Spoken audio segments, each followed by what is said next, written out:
تۆخکردنەوەی ڕوحی کوردایەتی و نەتەوایەتی کە لە ئەسڵی دینەکەمانەوە سەرچاوە دەگرێت.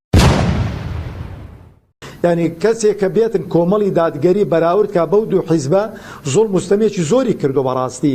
یعنی کاتێک کە تۆ تەماشا دەکەی لە ژیانی خۆتدا ژیانی خۆت تەرخان کردو بۆ خزمەتکردنی خەڵکی هەرێمی کوردستان، ئەوەی کە کۆمەڵی دادگەری کردوویەتی لەو وڵاتەی ئێمە بەڕاستی شتی ناوازەی کردووە.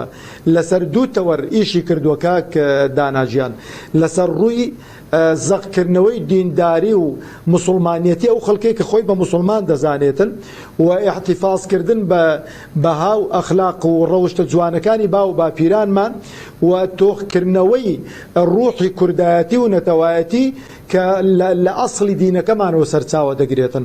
بەڕاستی ئەوانە ئەتوانم بڵێم ویسامێکن بە یەخەی کۆمەڵی دادگەریەوەیە، بەڵام لە مقابلدا کاکە داناژیان مقابلەکەمان چیان کردووە؟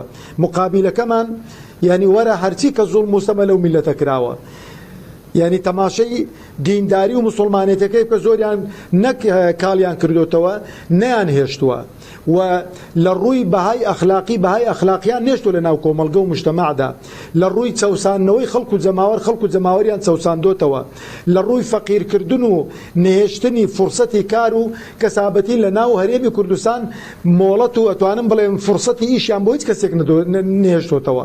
یعنی تەماشا دەکەی بازاریان مت کردووە کەپ کردووە کە هیچ کار و کەسابەتێکی تێدا نەماوە.